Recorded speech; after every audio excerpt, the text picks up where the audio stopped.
All right, welcome everybody.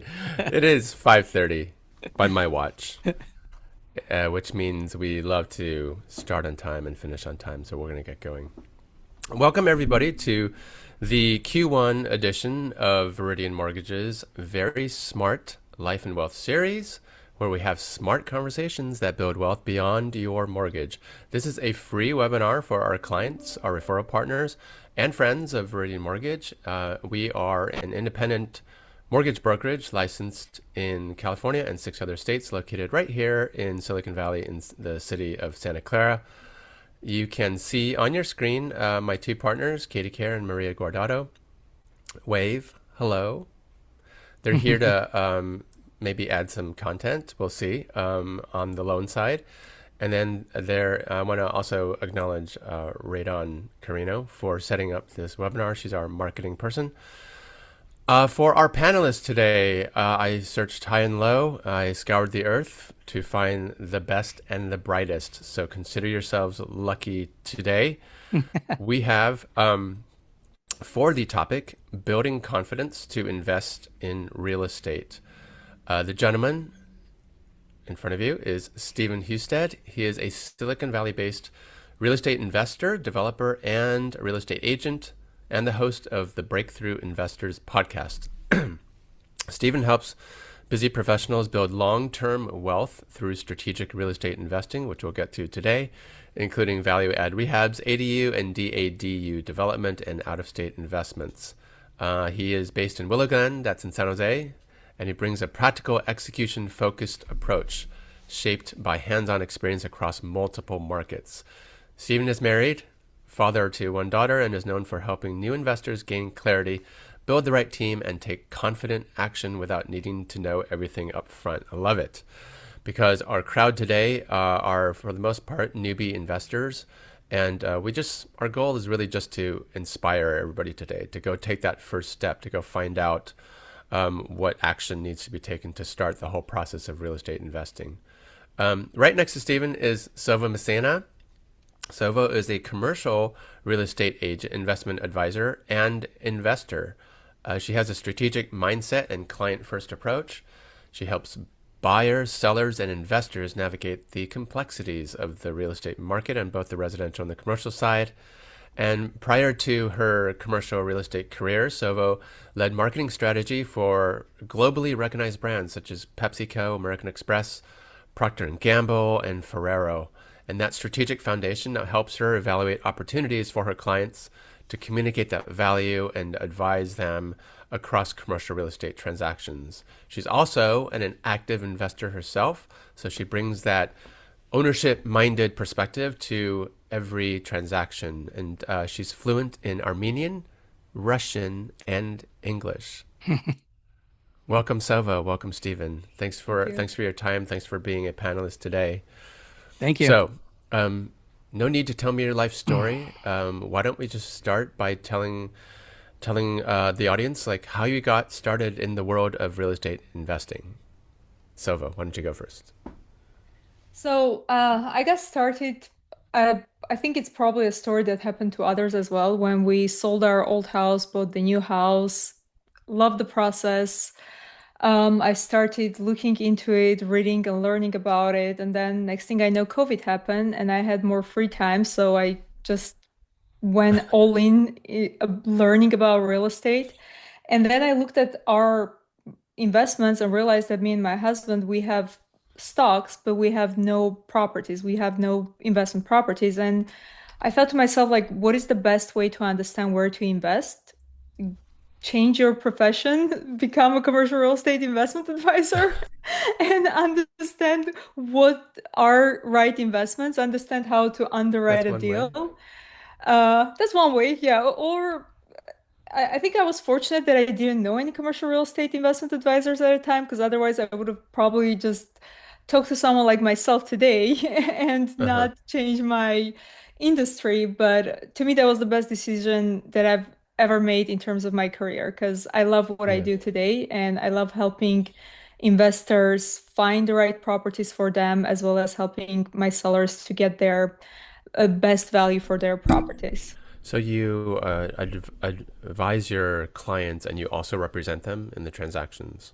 Yes. Got it. Got it. Yes. Great. Great. Stephen, how about you? What's your story? So my story starts back in 2005. I had just gotten clean and sober and ended up going to Kauai. And as I was going through the airport, I picked up a book called Rich Dad, Poor Dad. Oh, I love it. And I read the book on the beach and I just had that light bulb moment. A couple years went by, 2008, ended up getting my real estate license. And I remember the day that I got my license, I ended up going to the mall and I'm like, okay, I got my license now. I'm going to buy clothes and a computer bag. I'm going to make $1 million.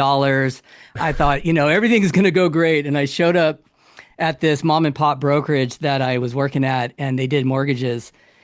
And Oh that no. day, Bear Stearns was collapsing. Oh, And good timing. I had, yeah, the worst timing, but it was such a great timing to actually get into real estate because I didn't know that much. And it was a tough market to navigate through. But during that time, I started showing properties and I would randomly go to houses and see people pulling up in nice cars and they were investors and they were buying properties.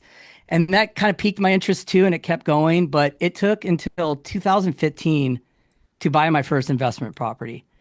And then at that point, so that was a long leeway of just learning. Yeah. And I wish I knew what I know now back then, but it would have been a whole different story.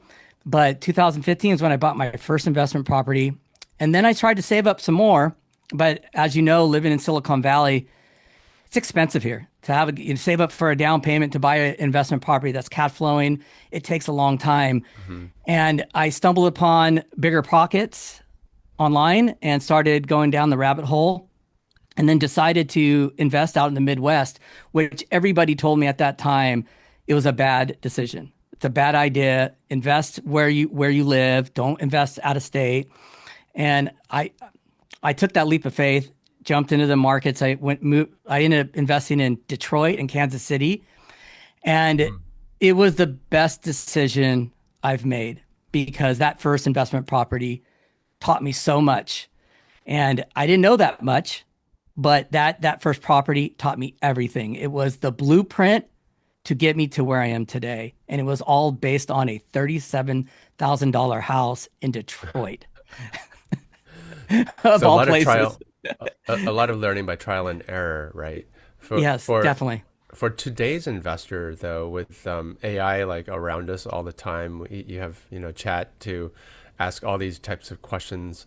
Are they better prepared nowadays by just getting basic information from those resources, or are there still the same kind of pitfalls for the first timers? So, well, you want me to go for this first and then you go, or you want to go Yeah, first? you start and then Okay. I'll. Mhm. There's some, when ChatGPT came out and I started understanding the amount of information it was coming to me when I'd ask certain questions, and I was like, oh my God, like I was a little overwhelmed. And then it was like, is this information correct? So I had to go and fact check all this information. And the more I got comfortable with it, the more I asked and the more things I did. And I think that we're in a time period now where anybody who wants to invest can become a pro fast. But I Hmm. mean a pro meaning they can get enough information to then hire an expert or experts on your team to make you go from point A to B, where before it wasn't like that. We would have to go through so much information online to like data points to figure out Yeah. stuff. Where now you can just put in like, what are the top 5 markets to invest in for cash flow? And it's going to give you that. And it's going to tell you all these different points so that you can kind of be prepared. And then you can deep dive it. And then you can call people and put people on a team. So things have completely changed, even down to, I know a big sticking point is how do you analyze a deal? Hmm. Before We'll you get could to that. use fancy calculators that scares people. I mean, even Yeah. the fancy calculators back in the days were confusing to me. Like I started using Bigger Pockets calculator, which was a little bit more simplified. But now if you know where where you want to invest and you want to put in that purchase price and how much you're going to Yeah. do for rehab, it will do everything for you. Everything. Yeah. That doesn't mean you don't have a solid Well, team around you, but you it's really powerful. I well, can't say enough about it. before we get into the technical aspects of just determining whether it's a good investment or not, let's kind of dive into the psyche of that the homeowner who's never invested in real estate before. How do they even know to begin with whether they should be investing in real estate or just simply putting more money in the stock market? Is it because of appreciation or diversification? What is the main reason why someone should really kind of explore the area of real estate investing? You know, that's kind of my experience, right? Like my husband is in tech. I was not in tech, but I was in a company where working with like Fortune 500 companies, right? And before you start investing in real estate, it can be scary, right? Because this is Sure, you something hear all the horror unknown. stories. You hear horror stories, you hear, oh my God, in California, if you have a bad tenant, that's it, your investment is will default, etc. But then you're realizing that, wait a second, most people in this country who have tremendous wealth and generational wealth created that wealth by investing in real estate. Hmm. Why? Because we live in a capitalistic country where real estate and land and ownership is a key part of our economy, right? And that's why when you invest in real estate, there are a lot of advantages than when you invest in the stock market, right? Whether we're talking about depreciation, whether we're talking about 1031 exchange, and Hmm. I don't want to get into Tax the weights. advantages, yes. Yeah. And then there is the other part where when we're talking about valuation, I don't there are certain stocks that yes, you invest, their value is gonna go up as much as your real estate value will go up. But in terms of like how much it can fluctuate, right? Like real estate prices, they don't drop by 50% overnight versus like Usually not. stock. Yeah, unless we're talking about the financial crisis, it doesn't. So there are a lot of advantages of why you should invest in real estate. But I'm also a huge believer that you shouldn't put all your eggs in the same basket. Like you gotta have a diversified investment portfolio. You should own stocks, you should own bonds, metals, whatever, and you should invest in real estate because it is a great investment and it is a way to build that generational wealth. What would you say to one of the naysayers, for example, who wouldn't prefer putting all their eggs in one basket and would rather maybe buy like a real estate fund, like a REIT, real estate investment trust, to be in the industry, but just not be as risky as putting it in a single family home? That's a very, passive investment if you're investing in REITs and your return on your investment is typically lower Right. than if you were to take the risk and go and invest in a single family home or in a multi-family home, right? That's typically my client's exit strategy when they want to they're done dealing with their tenants, they want to retire, and they just want to receive a check every month, right? Then Hmm. what we will do, we'll help them to 1031 their properties either into a REIT or into a triple net property. Both of them are very passive. Triple nets have higher return though on their investment than REITs do. Got it. Got it. And if you could just give us a quick definition of triple net. Yeah, triple net property, it's when you walk on the street, you see a KFC building or Mm-hmm. Starbucks or Dollar General. All of those are triple net leases, and you're not buying the property, you're buying the lease that comes with the property because the value is in that lease. Those companies, they have like entire team that does the logistics of where they should open their next location, right? Mm-hmm. And then there is like a whole economy behind it. The developer develops it for them and then they sell it and you buy the lease from them. Yeah, and that's important because I think the two biggest concerns to an investor is going to be how much time is this going to take me, Hmm. right? And then of course, how much money is it going to take me to start? So let's But talk to about that. Steven's point, How right? much do you need to Yeah. start? Well, it really depends. You can start with as low as 50,000 and up to 5 million. It just really depends on how much money you have to play with. There's a market for any money if you think about it. I mean, when I first started, like I said, I bought my first house was 37,000. Well, my second one was 37,000 in the Midwest. Then the second was 50,000. I used an equity line off my first investment property to buy those two properties. So it really depends. And really what you're doing is you're just getting yourself into the game. Once you start buying a couple properties, you start to learn from your team, your advisors, the people that you're getting financing through. You start to join a Facebook group and you start to hear things and you just start climbing. So starting with humble beginnings, there's nothing wrong with that. There's nothing wrong with not, getting over your head. You can buy just one property and start from there. The key to it all is to pick one strategy and take it from there. There's Right. so many different things you can hear online, and you can do long-term rentals, mid-term rentals, short-term rentals, commercial, multifamily, the list goes on. And so people they get like stuck trying to figure out what's the best path. But typically what it is just figuring out one path and then going there, because people have been investing in all these different strategies for a very long time and everybody's done really good at it. So you have to kind of find one that speaks to you and kind of just go right after it.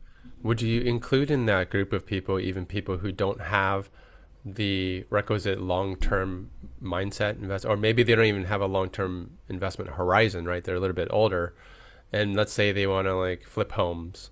Is that a viable strategy? Is that part of the entire spectrum of different options? Sure. I mean, that's more hands-on and it takes a lot of skill in the beginning to understand how to flip properties and run numbers and how to look at construction costs and timelines and financing. So it's something you can figure out in the beginning. My suggestion with people who want to get into flipping and maybe they say they have some money sitting on the sidelines is to partner with somebody who flips or Right. find somebody else and get, Who's done it bring the before? bring the equity to that deal. I've done this many times with people that want to get into flipping. They have money on the sidelines and we partner up. And then they get to learn from point A to B what it looks like to underwrite a deal, get financing in place, run a construction crew, how to sell the property, how to deal with the taxes afterwards. So, But Right. would you agree, Stephen, that like flipping, right, when we're talking about it, it's a very active way of participating in real estate investment. And to me, that yeah, sounds more like a job it than an is. investment, right? Sure. And then all the Yeah, benefits that we comes with investing in real estate, like 1031 exchanging or depreciation recapture, etc., doesn't apply to flipping because sure. it's not considered a long-term investment. Yeah, I agree. Yeah. Definitely. By the way, if anybody has any questions, there's a Q&A icon in the lower navigation bar. It says Q&A. Just click on that, and it'll open up a window for you to submit it. And Katie will monitor the questions and ask them when appropriate. Oh, we can leave them till the end as well. We'll leave some time at the end. So let's say, so somebody is motivated to invest. They have some time, they have some money. Where to begin? How do we know if it's a good investment? And I'm going to start with Tsovo because I know she has the numbers to back it up. Okay. I would say, where to start? ChatGPT. At today's day and age, right? We're gonna talk a lot about AI, but We that's can do the a live reality. demonstration now too, if anybody Yeah, we wants. can do a live demonstration, right? There is access to information that wasn't there before. Unfortunately, for my industry, it's still quite limited because the biggest data collector doesn't allow AI to access his data. And trust me, I tried. Um, but it's a really good start point. Like just go and start talking with ChatGPT, tell it your circumstances, how much you have, what your goals are. Great starting point. And then reach out to someone like me or Steven to talk more detail and understand better what your horizons are and what your long-term goals are when it comes to investing in real estate. Okay. I imagine one of the first questions you would receive is just like, should I invest in my own backyard, or should I go someplace where it's much, much, much cheaper than we're here in the Bay Area, some of the most expensive zip codes in the country? Um, do I have to decide appreciation versus cash flow that early on? What would you say? Yes. Yeah. Because yes, because back to the point about, right, like when I first meet with a client, I have like a list of questions that I go through with them. Often when you are a first time investor, having negative cash flow scares you. Yeah. So I would say go, if you're not comfortable with that, then go invest in a place where you will have the cash flow. But then in 3 years, you will see that the value didn't go up, and you will realize that there is a huge advantage in that Yeah, value values going up. actually they actually go down sometimes too, They believe do. it or not. They do. And I have like conversations with clients who invested outside of California. Now they're coming back to California because it's easier to manage your properties when it's in your backyard, right? Unless you have like Oh a yeah. great team there on the ground that can help you with that. I hear stories from my clients that like, oh my God, there was like all this water damage that we didn't know about for months and months because manager didn't tell them, etc. And then they'll come and talk to me and they're like, should we do a 1031 exchange? And I explained to them that when the value doesn't go up, there is no point of doing 1031 exchange. And they're surprised because when they think about investing in real estate, right, that's one of the things that often comes up. But that's what happens when um, you only think about one aspect of the investment rather than thinking about the full picture, right? What my Hmm. cash flow is, what my equity multiple is, what my internal rate of return is. Those are the three that I focus on specifically for investment. Okay. Okay. Yeah. I mean, it kind of goes along with having that longer term mindset, right? To kind of Mhm. weather any storm and to overcome any short term fluctuations or declines in value. Stephen, do you want to add to that? Well, I think so. Yes, I would in the very beginning, I would have loved to stay in California and just keep on investing in my backyard where I can drive 10 minutes to get to my investment property, but that wasn't the case. And I think you still have to look, depending on how much money you have to invest, you might have to go, out of state. But the key to that, if you go out of state, is you have to have a very, very strong team on the ground. And that building that team, getting that boots on the ground could be a little bit of a trial and error. So you have to understand if you have a great contractor, handyman, property manager, attorney, CPA, but if you have somebody like your property manager not performing, it will just throw shockwaves through your investment properties really quick. Hmm. And so you almost have to have backup to, for instance, our property management, when we have a repair on a house, we look at it. We also have other vendors that we bring in to fact check what we're getting charged for a certain repair. We just had one recently where they said that we needed to fix something on the ducting, right? It was $1,000. We Yeah. brought in somebody else. It was $232. Yeah. Yeah. Sometimes we think that something's going on at our properties and we have runners where we pay them to go by the house, either take photos or they do things inside the house for us that we've met on Facebook groups and we have relationships with them. So we have people on the ground to kind of like add layers to it. And the how we ended up to this point is we made every mistake along the way. Every single mistake you could Expensive ways to learn. Yeah. expensive ways to learn, and a lot of it was down to like trust. Like I want to build a team. I want to be around people who I like and trust. But trust, you have to earn that when it comes Yeah. to investing. Your team, like I know that if somebody was in another state and they're investing in California, I'm going to take care of them. It doesn't always happen that way. Yeah. So a lot of that comes down to experience. But back to your question about, where's to invest. Invest where you can afford to invest, but invest. And if you can build equity over time, if you're in the Midwest, I'll give you an example. If you're in the Midwest, we've had a couple properties that have appreciated where we got about $250,000 sitting in equity. We could now take that equity and move it to the West Coast. Would I go to California? Maybe not, but maybe I'd go up to Seattle, Washington, Seattle. Yeah. and I would take that 225. I would buy a single family. I'd rehab it. I'd add more units. I would do another strategy. So, but that all came from taking that one step, Yep. buying that one first investment property, right? All those lessons teach you those things.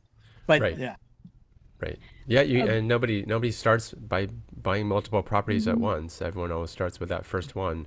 And you said True. something about building your team, which I just like. It's one of the biggest challenges as an investor is that, of course, you're running a balance sheet and you want to cut corners where you can because you're trying to make cash flow. But boy, the downside can be pretty steep if you want a family member to manage the property for you. Just think about when things go off track, what's going to Yes. happen. It's important to have professionals in your team. Who else would you consider an essential member of that team besides someone on the ground, whether it's a runner or a property manager? Who else do you need on that team? Contractor and a really good handyman, and then you want 3 different subs in whether it's HVAC, plumbing, roofers. You just want in threes so that if something happens on the property management companies, they're managing your property. If you have a repair, they're getting the first person out there, and that usually will cost you more. So you have to have other people behind you that can, give you second bids, third bids, so you can make decisions. But you want threes of everybody on your team. Oh yeah, and don't forget your lenders. Yes. That goes without saying. Commercial is a little different because you want to have an asset manager on your team for sure as well, Yeah. and a risk manager who can basically help you understand your exposure.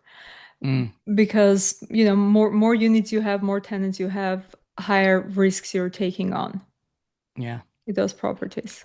Okay, can you elaborate that on having an asset manager, like a financial advisor?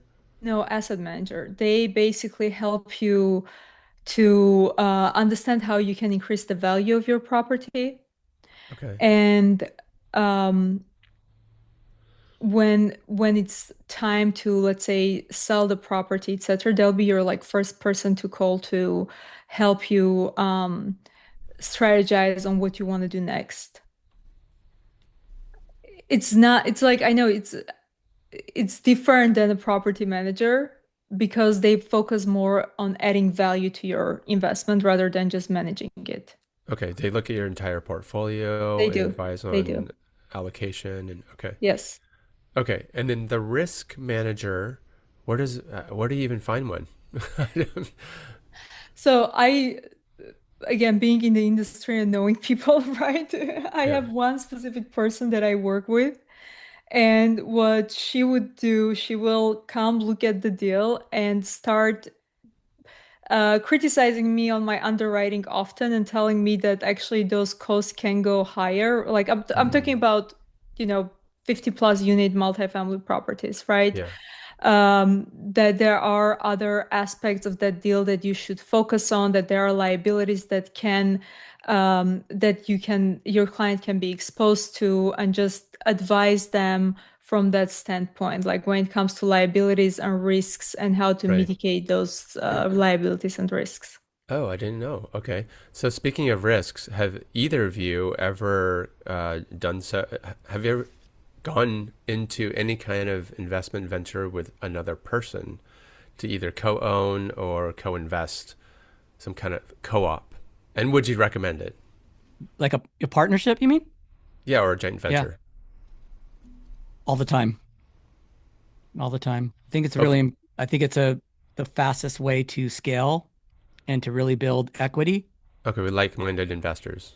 Yeah, definitely. Especially if let's say you're somebody who can source a deal, but maybe you got that, maybe you just bought an investment property, you made a relationship, now you have another deal that came in front of you, but maybe all your money's tied up. Well, you can bring that to a partner that maybe has equity and that Mm-hmm. you guys can partner up 50-50. You're the day-to-day, you're the operations to it. They're the equity partner. It is very powerful, especially when you start to become, if you start to buying properties and you're Yeah. really scaling, you can find money and you Right. can grow really fast. But at the same token, you got to be really careful on how you pick partnerships and who you have. There's some, you really want to have everybody on the same page because if you get into something and that partner, you start having disputes, it's really hard to just get out of that transaction, that deal. It, It's like marriage. So yeah, you want to know your partner before yeah, you marry them, With right? multiple So people sometimes. yeah, yes, Uh, exactly. definitely. yes, and of course, definitely have a really good real estate attorney on your team to review that partnership agreement. Hmm. Absolutely. By the And way, we ChatGPT is really good at that too. Now um, it's so crazy. you mean referring you to an attorney, not Oh giving yeah, legal advice, right? anything. Yeah, Okay. you can find a just yeah, real estate attorney in Kansas City, Missouri. It's going to find you somebody. Right, right. We are actually going to have attorneys for our next Very Smart panel on May 21st, Oh, just good. so you guys can note that. Okay, where were we? Investing with a team. So have you done it, Sovo? Investing with other people? I am, well, I'm currently actually working on a syndication deal that we're putting together in Dallas, which is with a co-GP. But Hmm. other than that, we invested in syndication once before, but we are LP in this specific deal. It's a big, it's a $32 million office building in San Francisco. And that one, Wow. we are part of the Can deal. you give us a quick just overview on what syndication is? Syndication is basically, when a group of people come together to buy a property, and there are two players in those deals. There are GPs who are general partners who are, as Steven mentioned, right? They're sourcing the deals, they're managing the deals, they're putting together the deal deck. And then you, as an LP, are a passive investor who gives them money and they manage your money and they manage the investment. And then in the end, each syndication is structured differently, but there's an exit time when they gonna either sell the property or they gonna buy you out of the property. So it's one of the ways that you can get started in investing in real estate. Mhm. I don't think if you want to be active investor, I wouldn't suggest it because it's very passive. You just give the money and then get Yeah, your checks. right, right. Kind of like a REIT, right? Kind Yeah. of like a REIT, yes. Okay, okay. Yeah, Yeah. and your money's tied up until that project is either sold or refinanced Mhm. or whatever the case may be to the terms of it. So, And but this comes back to your point, Richard, right? Like I believe now is a good time to invest in California because prices are down. And in case of this syndication, the basis of the building were so low that I still can't believe when I look at some recent transaction in the commercial real estate world and knowing what the prices were a couple of years ago and what they are now, like we're talking about 70% down for office buildings. So Wow. it's a good time to buy. Yeah, I know. I agree. I agree. So we talked about like forming like that perfect team around you. Mhm. Let's say like in an ideal scenario, you find everybody who can really support you in your investment initiatives. And once you do so, if you have like a full-time job and you want to invest around you, how much time can you expect to spend on a regular basis, like monthly basis, if everything goes well? couple hours, couple hours a week. When you have everything in place, yes, initially, of course, you're gonna spend more time, but then yeah, couple hours a week. And is that, I guess that scales not proportionally if you have multiple properties, it may increase, but not, at a decreasing rate, if that makes sense. A So lot of, oh, sorry, go ahead. if everything goes well and you start acquiring more and more property, then yes, you spend a little bit more time, but it's not going to be a multiple, right? You know, a lot of the investors that I help that work 9 to 5 and they work in tech, they all have VAs. So they hire VAs from the Philippines that work for them 4 or 5 hours a day. And they can do all the emails, calendar, Yeah. dealing with contractors, property management. And Hmm. then in between their day, they can get, quick little updates or have a couple little conversations. And Right. a lot of the investors that I work with, they're managing full on portfolios of properties, Yeah. 20, 30 investment Wow. properties with like ground up construction because they have this, once again, the team around them. Hmm. And when they have the VA, and a lot of first time investors that I work with that work in tech, they always come to me and ask the same question. I don't know if I have enough time.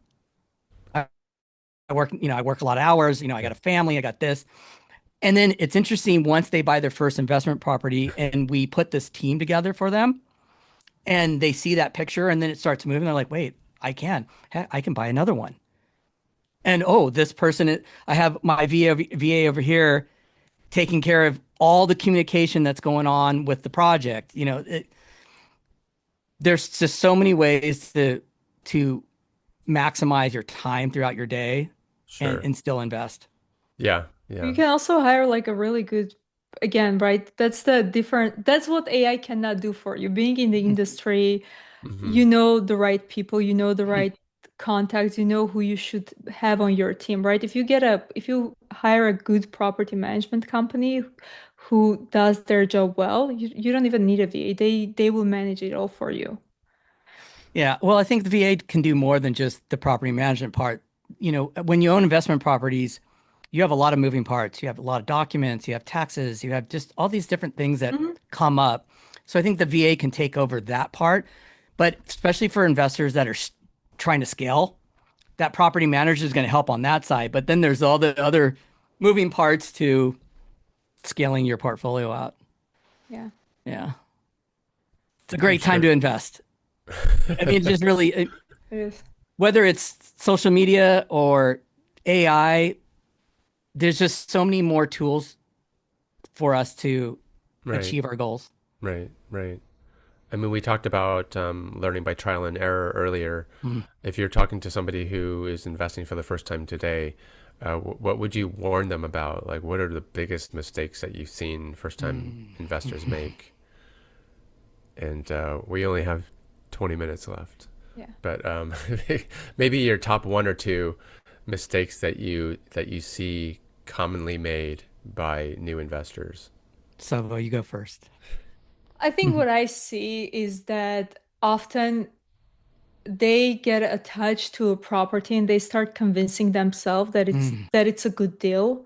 And I will Mm, send them the underwriting and you, I can show you guys what it typically looks like, but I like doing sensitivity analysis to understand, oh, if interest rate changes this much, is this deal still a good deal, right? And I hmm. often like to play safe and have a realistic capex rather than putting a number that will make the deal to make sense for my clients, because as you mentioned, Richard, I always think about it as if I was the one buying this property, would I or wouldn't I, right?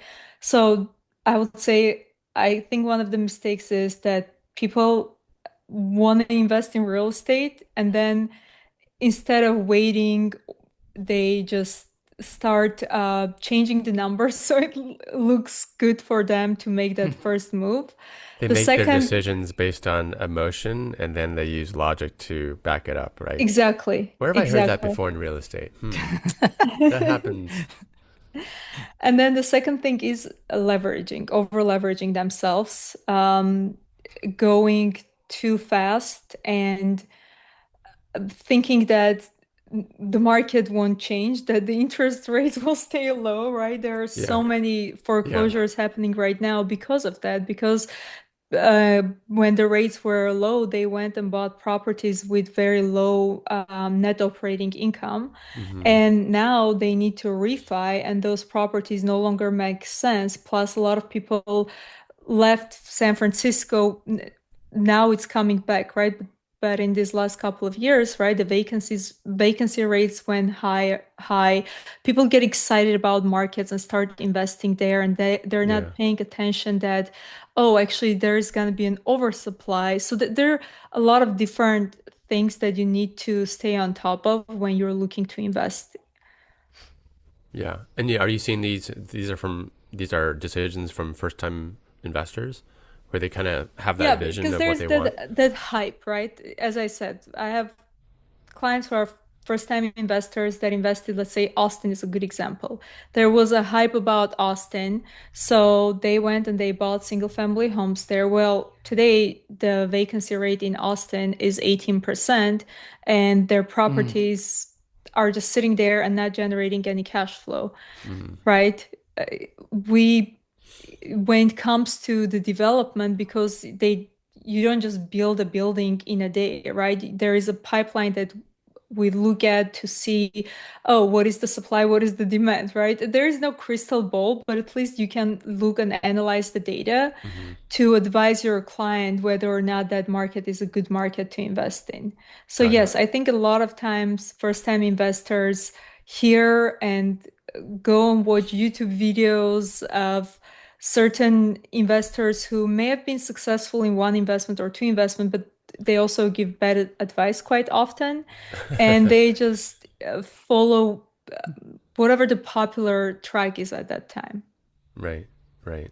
We'll get back to areas that are ripe for better investing opportunities, but I want to go to Stephen to hear about what he thinks are the most common mistakes. two. Uh, the first one would be chasing too many strategies at once. I have so many investors think they'll buy their first long-term rental, and then the next moment they're talking about storage units, and then it's, I want to do short-term rentals, and they ping pong around without mastering one. Now there's no, you can, invest in long-term rentals, hold them for years, you know, understand that, and then move on to another strategy or kind of work your way up. But I think sometimes because there's so much content out there and on these strategies that they see somebody going here doing this correctly, or they're doing this over here, but a lot of Yeah, these people have already they started to invest like 10, 15 years ago on that strategy, and that particular strategy could be on the downside of that right, whole scenario. And so I see this a lot. And the other one would be the team, not getting a good team, right. sitting We're not back getting and a watching team. things and thinking, your property manager, because you hired them, is just going to take care of your best interests. And whether it's not managing the property, adding charges to your overall bill every month, I've seen it all. Those are the mistakes I see in the beginning. When investors That, like that's a kind of mistake that I gravitate, made. So yeah, we're I all did too, guilty. I'm and I did sitting too. here. Yeah, I made Yeah, that Yeah, mistake. yeah. I was the one yeah, who hired my sister-in-law to be my property manager, and look where that got me. yeah. Anyway, hope she's not watching. The The key is just to learn from the mistakes and right, figure out how to systemize those learning lessons to move on and make it better. It's always just trying to make your business more efficient. There's so many things. That's why it's really hard, I find, to talk to new investors on investing. I have people that want to shadow me. I'm like, well, it takes so much time to figure out things. You just have to just start, and you're just going to learn as you go. And you'll look back a year, 2 years, and you're going to have all this knowledge, and then you can pass yeah, it that's forward to interesting. somebody else. It's not anything that happens overnight. We talked about No. it like this is a long-term game, right? And do you think this maybe the new generation of investors just maybe don't have the patience and they'll follow the next shiny object, Yeah. whatever chat spits out? Yes, That is a challenge. it is. Yeah, yeah. And as I gave an example, right? I was on a call with a client who's a first-time investor. We were looking for them to buy a fourplex in Berkeley area, and then he saw a video online about this guy saying that, oh, if you have a W-2 income and you marry someone in real estate, buy a building like this, and then you I can know. depreciate it 100%, bring all your money back. Da, da, da. And he sent it to me and he's like, I don't want to buy that fourplex because I'm gonna make more money if I do what this guy says. And I said, I'm not a CPA. I can give you my CPA's number. You can go talk to him to understand that there's just I'm sorry, a BS that gets clicks and likes. So don't listen to the noise. Wow, Steven, that's you are so scary. there's just so much noise right now, right? With technology, with AI, and people make content and it feels believable. So don't trust everything you see on the internet, even if that person has millions of followers. Don't. Yeah. Yeah. Especially That's why you scrolling. brought up that time when I was talking about the short-term rental tax loophole.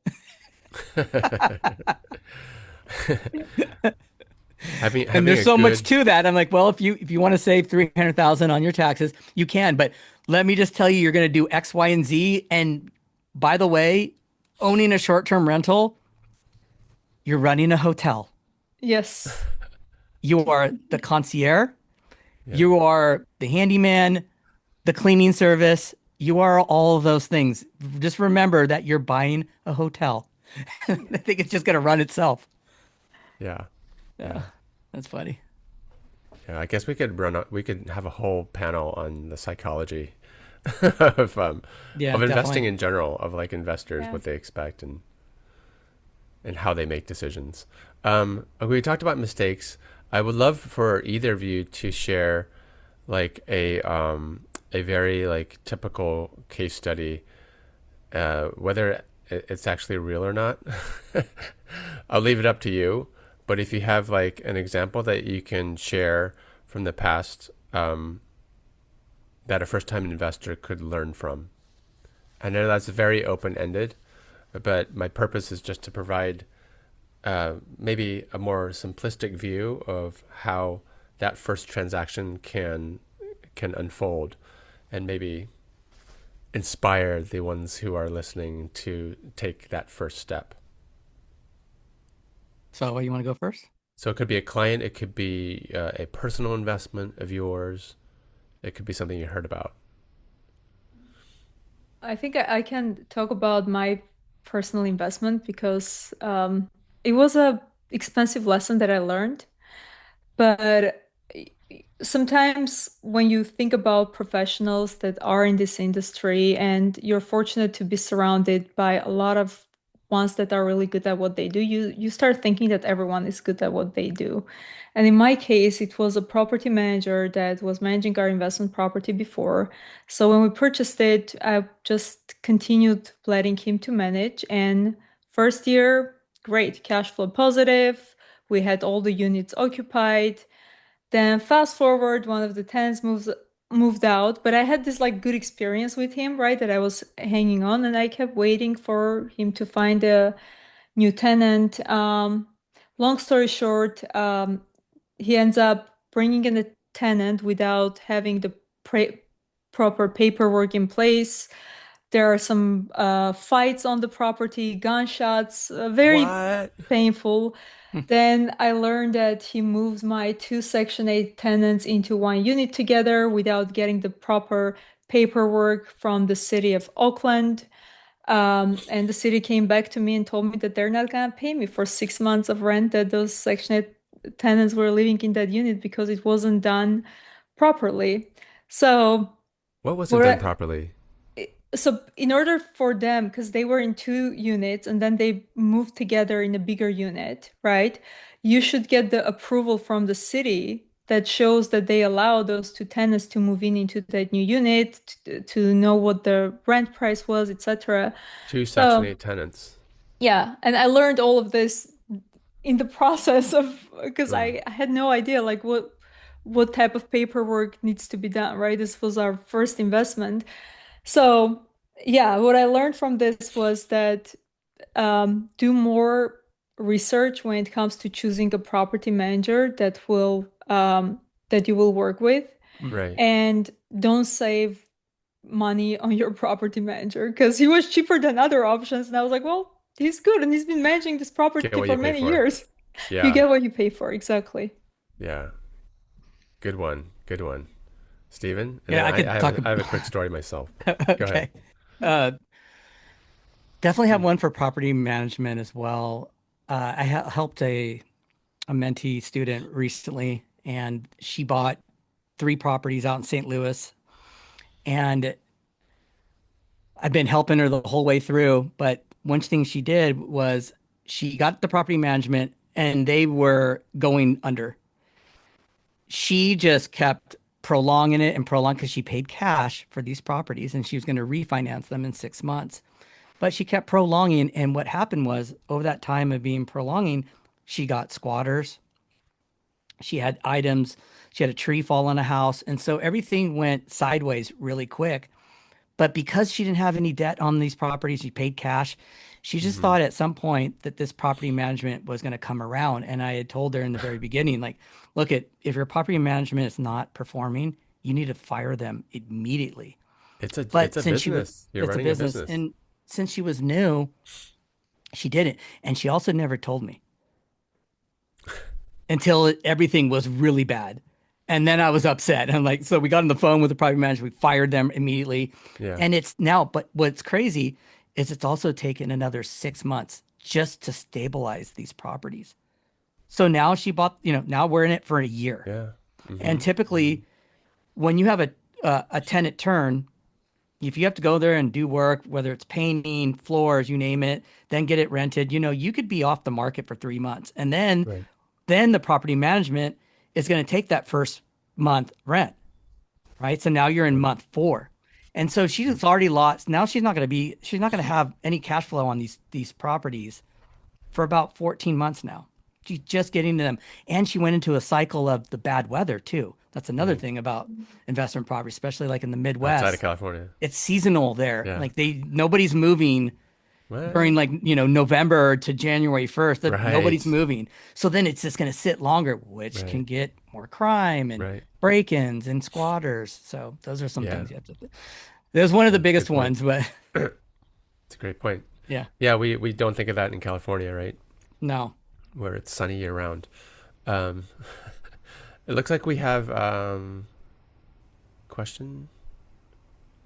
We do have one question. So the question is, what is the best way to develop a property on an empty lot? So would you recommend it? Is it good or residential or commercial? Yes, absolutely. I would develop it. I guess Okay. depends on where this property is located, but if it's somewhere where you can do it and it's zoned correctly, you can do a lot split, condoize the lot. You can condoize a lot, let's just say in Seattle, and get a loan for the full amount of the construction because now you own that piece of land free and clear. It is the greatest wealth generator, I think, right now is building ADUs and DADUs and things like that. So I would agree to do that absolutely. Just depends on where it's located. But remember, when you're doing that, there is a more in-depth due diligence that needs to be done prior to starting. A lot of developers go under because of how long it takes them to get all the permits, etc. So make sure you're working with people that know what are all the critical elements that needs to be in place in order for you to be able to move forward with the development. Yeah, Right. there's a lot of moving parts to Yeah. it. That definitely with development, you really have to have a really solid team that's actually been doing what you're trying to do is really Yeah. important. High And risk, getting high right. reward, right? That's what it is. Yeah. Well, I guess I don't know who that asked the question. Where are they located? Can you ask them? I was curious. I know he's in the Bay Area, but I'm not sure where the vacant land is. Yeah, if they own, because some people live in their house where they could just develop the backyard, while they're living there, which is good because their holding costs will be less. But in Seattle, it's pretty amazing. It's just a great strategy. There's a lot going on too in California as well. California and Washington are leading, Oregon too. So For yes, new I would do construction. it. Do some due diligence, put a team around you, use Yeah. ChatGPT to help you figure out that team and that strategy, and you can definitely pull it off. We just want to, yeah, pay attention to everything. Okay, I Yeah. have a question. I have a question, and I don't know how to Yeah. type it in there because Just ask it. okay. So I have a question for both of you. So for Stephen, which markets are you really familiar with that you already have teams in, right? I'm assuming there's multiple. And then Tsovo, kind of similar question, like what markets is there like markets that you specifically focus on? What are those areas that you kind of have your teams or your expertise in? You want me to go first? Sure. Okay. So I have a team in Michigan, in Detroit, and I will tell you that it's the market that I'm exiting as fast as I can. I had a very bad experience there, but it was also a really good learning experience in that market. Kansas City, we have a really strong team. I love Kansas City. I feel like there's a lot of opportunity out there. There's a lot of houses that need to be rehabbed, and there's just a lot of growth, jobs, everything you need is there. Kansas City is, I think, the top 5 markets to invest in. The other place that we have a very strong team is in Seattle, where we develop, and really comes back down to your investing strategy and also to where you have your team. Yeah, for me, outside of California, like California would be probably the place that I know the best. Dallas is the one that I'm focused on right now, and that's where we're looking to buy a multifamily and do a syndication. The reason why I like Dallas is that from all the different markets out there, it has very diverse employment base, and there are more and more employers moving into Dallas. Like, Nasdaq just moved from New York to Dallas. And unlike Austin, they don't have the same pipeline of new developments coming to market. So the vacant, it's just a good market. So there I have a team, I have partners that I work with. I really like Arizona would be the other one that I really like that market. Yeah. And Seattle as well. But I don't know anyone in Seattle. Now I know Stefan, so I'm gonna have a coffee with you and learn I more love about Seattle. I think opportunities Seattle's there. great. Yeah. When the weather's good there, that place is amazing, but it will trick you when December comes. Yeah. It's definitely not California. You did like the rain. Did you have another question, Katie? Can we squeeze in one more? So from I the think so. participants. Okay, so we'll try to end on time, but the last question we'll have is, can you show how to ask ChatGPT, like how you would write a prompt? So any kind of tips on writing or asking the right prompts with chat when it comes to investing. I'm like, well, let me get started. Let me share screen because I did exactly that right before this webinar. All I Did you? did was, I'm a first time real estate investor. Where do I start? And Mm. it gave me 2 different versions because I haven't updated the latest versions. So just like Tsovo had alluded to at the very beginning, decide why you're investing and what type of outcome that you're looking for. And then it goes into all this. Phase 2, phase 3. Building your team, Yeah, it's got everything there. right? So this is just from one sentence. What not to do. You want me to add to that? Yeah. Here's a very basic one. Give me the top 5 markets in 2026 for cash flow to invest with good landlord-friendly laws. Oh, you already did it?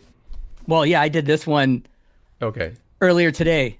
And the reason why I was doing it, I was wanted to gain some information on some of the different markets and I was fact checking some of the other articles that I was reading to Yeah. see if it was correct. Can you give me that prompt again? Give me Give top five markets markets with good cash flow in 2026 to invest in. that are landlord friendly. Meaning not California. Okay. Yeah. And then also, There's Kansas City. That's, but those are not the top markets right now. Kansas City definitely is. Okay. Indiana has been for a very long time as far as cash flow is concerned and being landlord friendly. Yeah. Cleveland has been another really solid market that people talk about. Jacksonville, I don't know much about Jacksonville. Well, these are just Alabama, I don't think landlord it's friendly Alabama. slate. Yeah, Alabama, it's actually Birmingham. So Anyway, that's interesting. yeah. I'm Chat's I'm not gonna perfect. send it to you, Richard, and you can share with the audience. But I did more in-depth research, of course, using AI and some of the other metrics that we have for Sure. multifamily. So it's gonna be a little different. The markets that came up, and I know that Uh, this is accurate. It's Seattle, Tacoma, outside of Bay Area, Denver, Dallas, Fort Worth, Phoenix, and Portland. For multifamily? Mhm. And the reason behind this is, well, we talked about Dallas, right, a little bit. The same thing is true. If you look at like the job growth in Seattle area, in Denver, in Dallas, it's significant. And the population growth, because job growth is the magnet for people Right. to move into those areas, right? And those are the ones that now have a new companies going there, and then coming back to that supply and demand question, right? You want to make Right. sure Right. that it's not an area that has a lot of vacancies and a lot of new buildings coming to market. Okay, I think we answered all the questions, and we are at 6:30, so I'd like to end on time. I want to just give a big thank you to Tsovo and Stephen for spending your time and lending your knowledge to us and the audience. It was really great information for both beginner and experienced investors. So thank you so much. Really appreciate it.